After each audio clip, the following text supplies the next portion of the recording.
নমস্কার, আপনাদের সকলকে স্বাগত। গল্পের সাথে আজকের নিবেদন সুচিত্রা ভট্টাচার্যের লেখা ছোট গল্প দ্বিতীয় মুখ।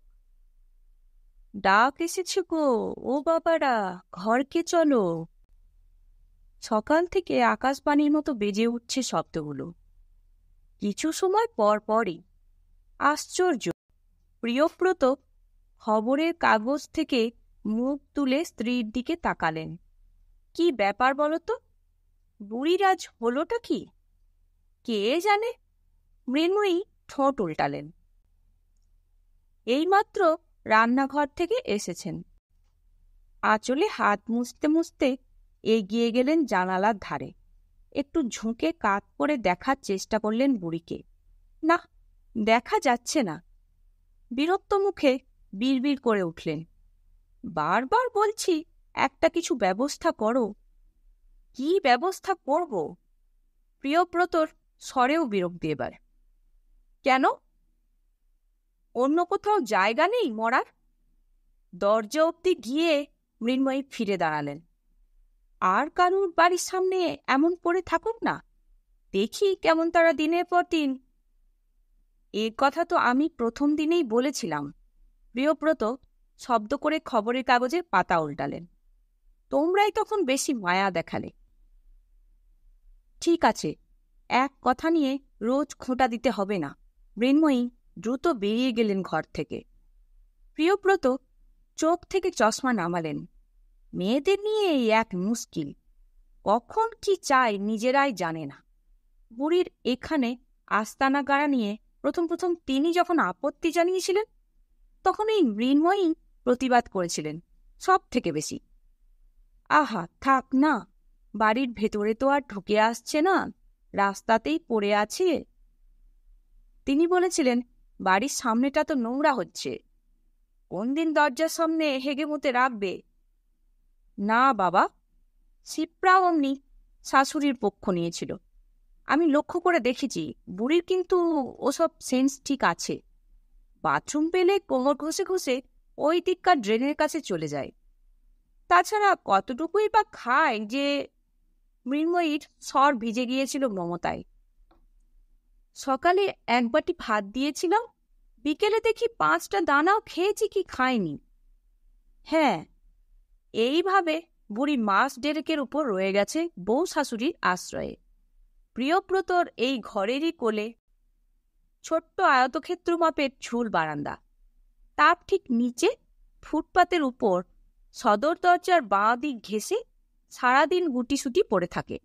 সম্পত্তি বলতে নোংরা দুটো কাঁথাকানি আর এইটুকুন এক ছেঁড়া পোটলা। ছোট্ট মতন দলা পাকানো শরীর, যত না ছোট, বয়সের চাপে তার আরও ছোট দেখায়। কঙ্কালসার দেহ, মাথা ভরা কাশবন, চামড়ার রং ফ্যাকাশে কালো। সেই রঙের ওপর ইহজীবন বুঝি ঘন সর ফেলে জুড়িয়ে যেতে চাইছে। বুড়িকে দেখে অন্তত প্রিয়ব্রতর সেই রকমই মনে হয়। ঠান্ডা শরীর গায়ে যেমন তেমন অজস্র ফাটল, ফাটলের ফাঁকে ছাই ছাই ময়লা। বুড়ি যে কোত্থেকে এলো, কেন এলো, কেউ বলতে পারে না। শত প্রশ্ন করেও উত্তর মেলেনি কোনো। প্রথমে সকলে ভেবেছিল বোবা বোধহয়, মোটেই না। দুটো দিন ঘাপটি মেরে পড়ে থাকার পর দুম করে কথা বলে উঠেছিল একদিন, ডাক এসেছে গো, ও বাবারা। তারপর থেকেই মাঝে মাঝে শব্দটাকে সুর করে উচ্চারণ করে চলে, শুধু ওই শব্দটাকেই। আর কোনো বলি বুঝি শেখেনি কোনোদিনও। শেখেনি নাকি জীবনের সব কথা ফুরোতে ফুরোতে ওই কটা বাক্যতে এসে ঠেকেছে। সময় অসময় নেই, যখন তখন খেলা করে উঠছে কথা কটাকে নিয়ে। খেলা নাকি সাবধান বাণী, নাকি শুধুই কান্না, কে জানে। প্রিয়ব্রত ঘর ছেড়ে ঝুল বারান্দায় এসে দাঁড়ালেন। বুকটা আচমকা কেমন টিপটিপ করছে। বুড়ি আবার কাঁদছে খুনখুনে সুরে, জড়ানো গলায়। কি যেন হলো? খিদে টিতে পেয়েছে কি? কিছু খাবার দিলে হয়তো। ঘাড় ঘুরিয়ে মৃন্ময়ীকে ডাকতে গিয়েও সামলে নিলেন। থাক, মৃন্ময়ী আজকাল অকারণে বড় অবুঝ হয়ে পড়েন। আসলে মেয়েদের কল্পনার ঘুড়ি একবার আকাশে উঠতে শুরু করলে তাকে মাটিতে নামানো বড় কঠিন। কি যে এক যুক্তিহীন আশঙ্কা মাথায় ঢুকেছে মৃন্ময়ীর। যুক্তিহীনই তো। বুড়ি আসার দিন 15 মাথায় গোবিন্দর মা হঠাৎ সেদিন আজগুবি খবরটা এনে ছড়িয়ে দিল চারিদিকে। তরবর বাসন মাজতে মাজতে হইয়ের মতো গল্প ছড়ালো। হদিস একটা পেয়েছি গো মা, বুড়ির ঘর নাকি সেই বাসন্তীর দিকে, গাং পেরিয়ে যেতে হয়। তুমি কি করে জানলে? বুড়ির গাঁয়ের একজন আমাদের এদিকে এসেছে, সেই খবর দিল। তোমরা দেখেছ তাকে? ওই তো ওপাড়ার মোড়ের বাড়িতে কাজ ধরেছে। সে কি, অত দূর থেকে এখানে এলো কিভাবে? কিভাবে আবার? ঘরের লোকেরাই ফেলে দিয়ে গেছে। দেখো না, বুড়ি একেবারে ধুঁ পাগল। আশ্চর্য, তার জন্য ফেলে দিয়ে যাবে? যাবে না, শুনলাম শুধু পাগলই নয়, বুড়ি ডাইনিও হয়ে গেছে। পটাপট সব গ্রামের লোকেদের মেরে ফেলছিল। ওই 5 জনে যুক্তি করে। যা, এরকম আবার হয় নাকি ছেলের বউ? এর আগে বিস্মিত প্রশ্ন ছুড়ে দিলেন মৃন্ময়ী। কোথায় ফেলে গেছিল? অত বৃত্তান্ত বলতে পারবো নি বাপু। শহরে এনে ফেলে দিয়ে গেছে শুনেছি। তারপর কি হলো? কিভাবে এখানে এলো তা ওই বুড়িই জানে। গোবিন্দর মা বিজ্ঞের মতো মাথা দুলিয়েছিল। তবে ডাইনি হয়ে গেছে এ কথা ঠিক। দেখো না কেমন না খেয়েও বেঁচে থাকে। কথাটা আংশিক সত্য বটে। অহরাত্র এক জায়গায় 3 মাথা এক করে বসে থাকে বুড়ি। খেতে দিলে খোঁটে, না দিলে চায় না, নড়াচড়া করে না বিশেষ। পাশ দিয়ে যেতে যেতে লোকজন কখনো বা পয়সা ছুড়ে দেয়, বুড়ি ফিরেও তাকায় না। কাঁথাকানির উপর শুধু শুধুই চিকচিক করে ধাতব চাকাগুলো। তবে রাত পোহালে সকালবেলা সেগুলোকে আর দেখা যায় না। কোন মন্ত্র বলে রাতারাতি উধাও হয়ে যায়। বাবুল বলে উধাও হবে কেন, রাত্রিরে কেউ তুলে নিয়ে যায়।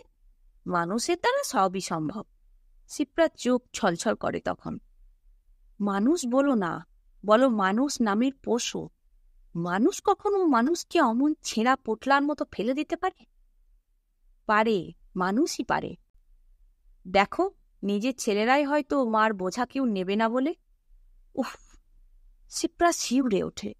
মৃন্ময়ী হয়তো তখন ঝপ করে বলে বসেন, এরকমই হয়, মা বাপ অথর্ব হয়ে পড়লে বোঝা হয়ে যায়। এসব কথা সাধারণ খাবার টেবিলে রাত্রিবেলা ছেলে বউ শ্বশুর শাশুড়ি একসঙ্গে খেতে বসেন যখন। তারপর সবার খাওয়া হয়ে গেলে শিপ্রা পুড়িয়ে বাড়িয়ে কিছু খাবার রাতের জন্য দিয়ে আসে বুড়িকে। অবু হয়ে সামনে বসে বলে, খেয়ে নাও একটু, শুনছ ও বুড়ি? জরদগো বুড়ি পিটপিট তাকায়। ছানি চোখে কি দেখে কে জানে। দেখে শুধু। শিপ্রা কিছুক্ষণ বসে থেকে উঠে আসে। বারান্দায় দাঁড়িয়ে দৃশ্যটা প্রায়ই দেখেন প্রিয়ব্রত। মেয়েটার মন এখনো খুব নরম। হাজার হোক ছেলে মানুষ তো। মৃন্ময়ীও আগে আগে নামতেন নিচে, বুড়ির সঙ্গে কথা বলার চেষ্টা করতেন। আজকাল আর যান না। ওপর থেকে হয়তোবা প্রিয়ব্রতকে ফিসফিসিয়ে প্রশ্ন করেন, সত্যি বুড়ি ডাইনি নয় তো? কি যে বলো!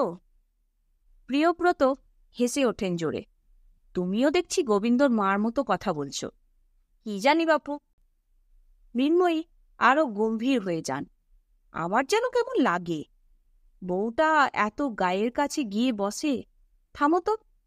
প্রিয়ব্রত ধমকে ওঠেন, বোকার মতো কথা বলো না। মৃন্ময়ী রেগে ওঠেন, আমি তো শুধু বোকার মতোই কথা বলি। প্রিয়ব্রত বারান্দা থেকে ঘরে ফিরলেন। প্রচণ্ড গরম যাচ্ছে। বর্ষা এবার দেরি করছে বড়। আষাঢ়ের মাঝামাঝি হতে চলল, এখনো মৌসুমি বায়ুর দেখা নেই। বৃষ্টি শুরু হলে বুড়িটাকে রাস্তায় ফেলে রাখা খুব অমানবিক কাজ হবে।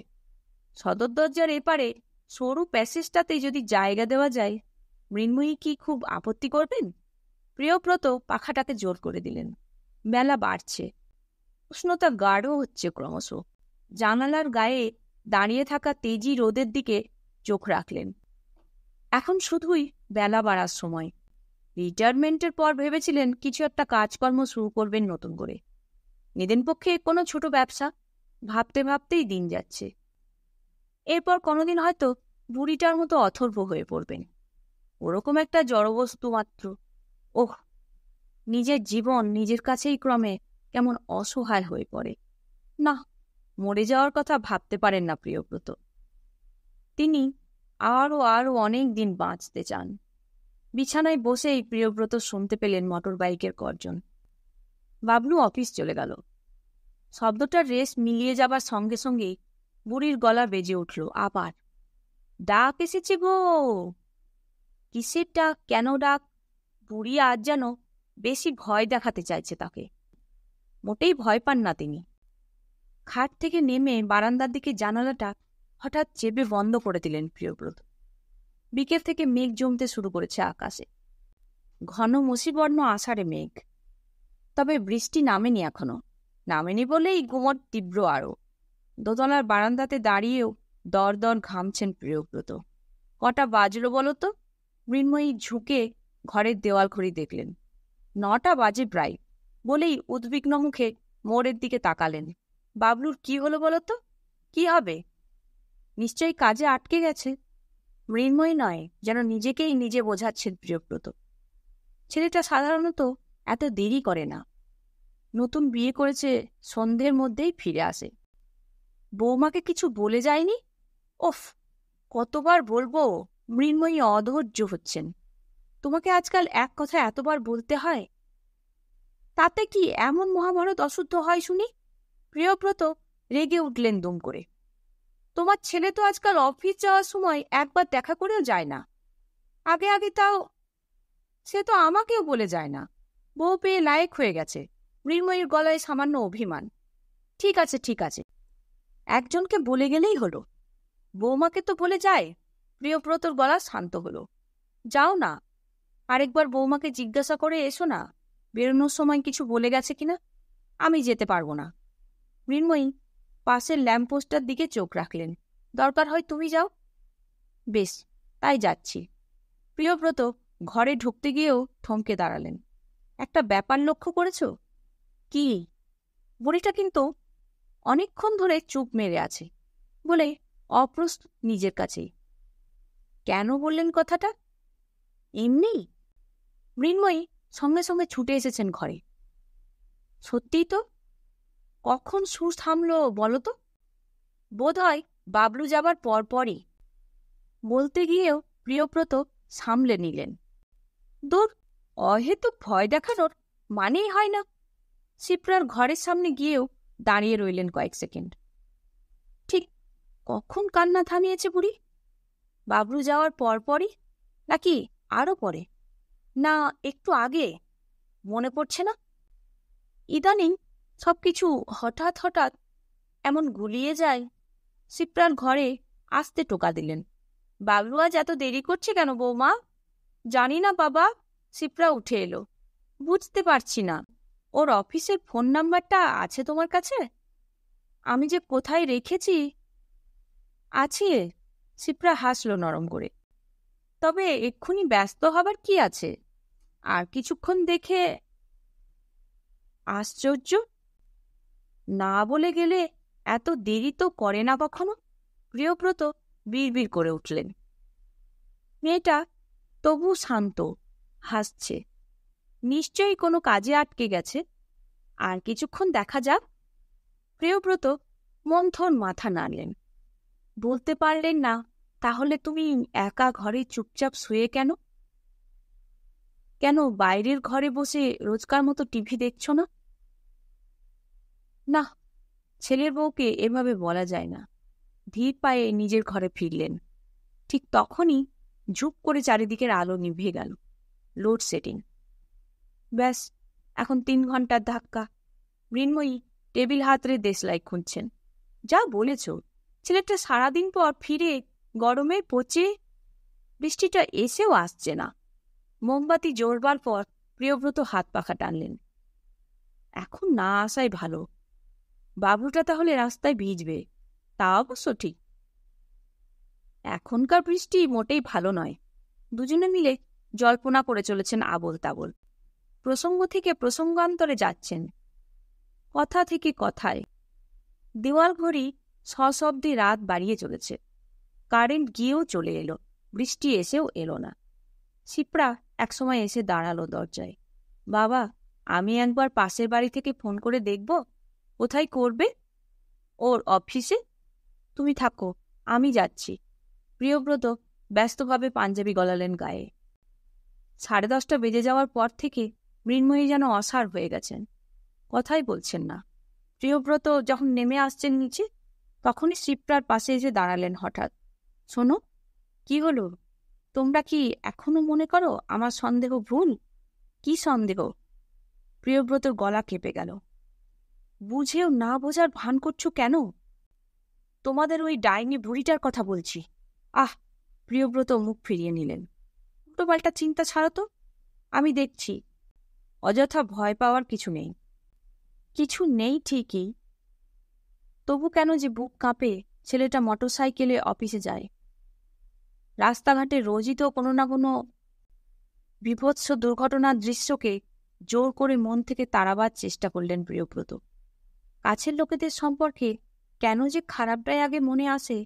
রাস্তায় নেমে লম্বা লম্বা শ্বাস টানলেন। আকাশ ঘোর লাল বর্ণ ধারণ করেছে। পুবকোণে এক ঝলক বিদ্যুৎও দুলে উঠল। বুড়িটার সামনে কয়েক মুহূর্ত স্থির দাঁড়িয়ে রইলেন।